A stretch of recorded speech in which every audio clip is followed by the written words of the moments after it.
नमस्कार दोस्तों। जो दर्जा हिंदुस्तान में बिहार को हासिल है, वो दर्जा क्या प्रधानमंत्री मोदी भारत को हासिल करवाना चाहते हैं या उस दिशा में बढ़ रहे हैं?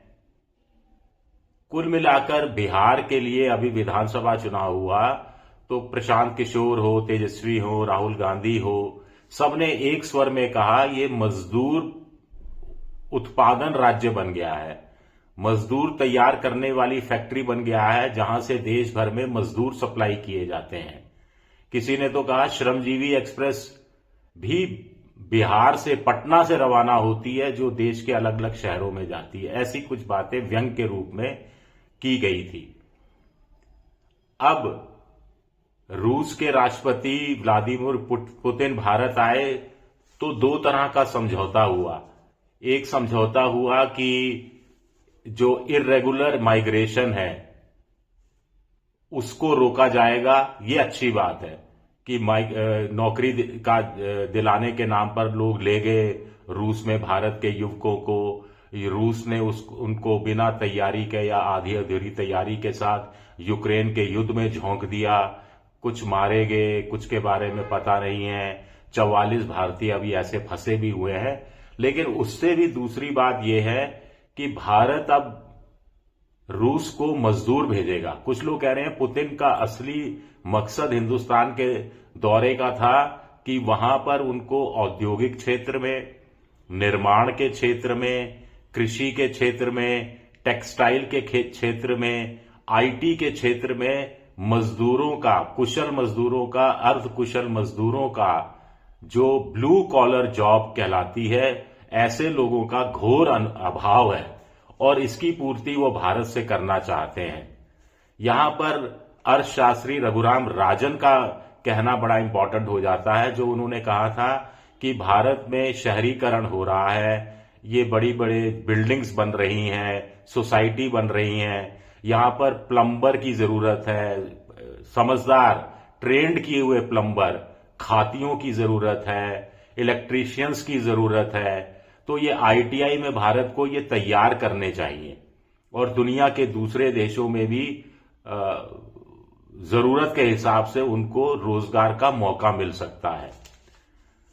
इस समय 70,000 कम से कम ऐसे कुशल, अर्धकुशल मजदूर जो कृषि के क्षेत्र में काम करेंगे, गारमेंट के क्षेत्र में, कपड़ा उद्योग में काम करेंगे, जो कंस्ट्रक्शन वर्कर के रूप में जाएंगे, उनको भेजे जाने की तैयारी हो रही है। और ऐसे कुशल, अर्धकुशल मजदूरों को ट्रेनिंग देने की फैक्ट्री महाराष्ट्र में लगाई जाएगी, यानी महाराष्ट्र में ट्रेन किया जाएगा।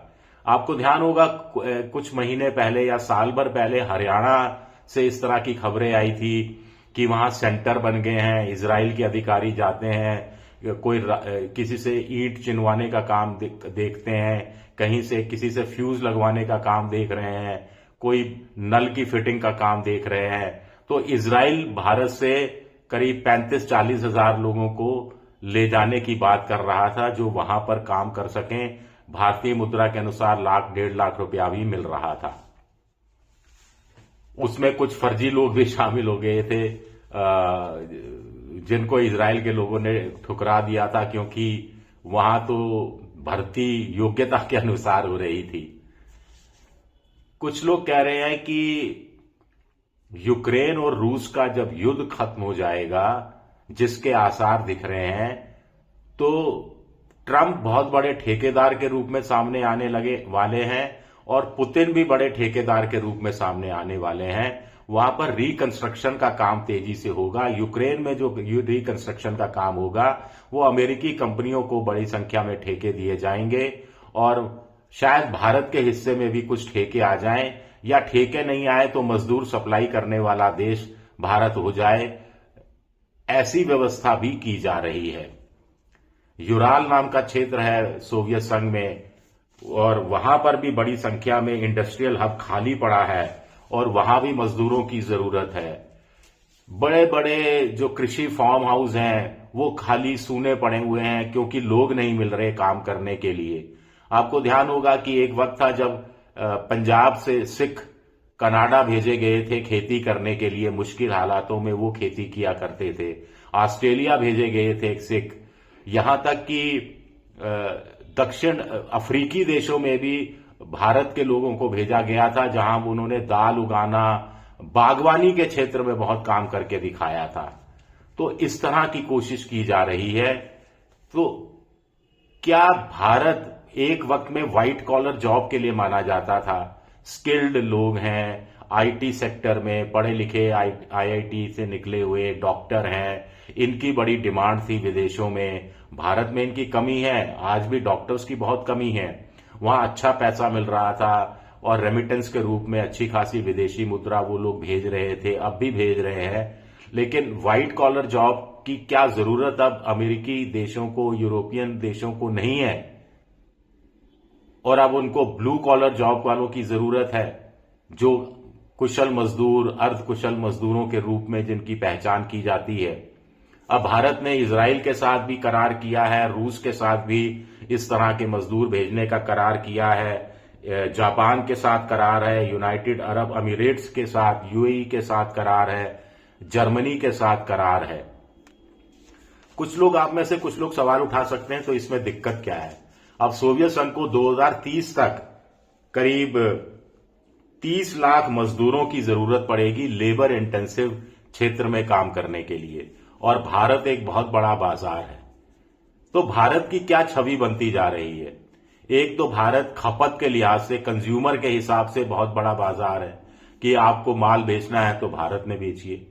दूसरा, भारत की कुशल अर्ध कुशल मजदूरों के हिसाब से एक मंडी है कि यहां से आइए और मंडी से मजदूर ले जाइए। इस तरह की छवि बनती जा रही है भारत की। कुछ लोग कह रहे हैं इसमें भी आपको क्या दिक्कत है।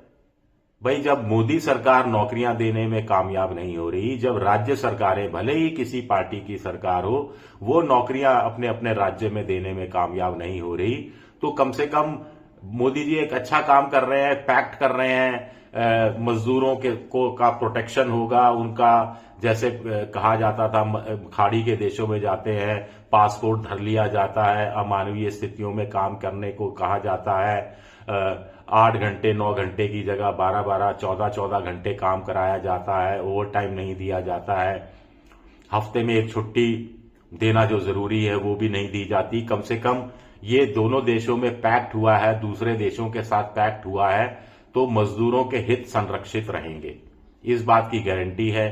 तो ये काम अच्छा हो सकता है, ऐसा कुछ लोग अपनी तरफ से दलीलें दे रहे हैं। शुक्रिया मेरा वीडियो देखने के लिए। पसंद आए तो लाइक कीजिए, सब्सक्राइब कीजिए, शेयर कीजिए। आप मेंबरशिप ड्राइव में भी जा सकते हैं। आपका ये वीडियो देखने के लिए बहुत बहुत शुक्रिया।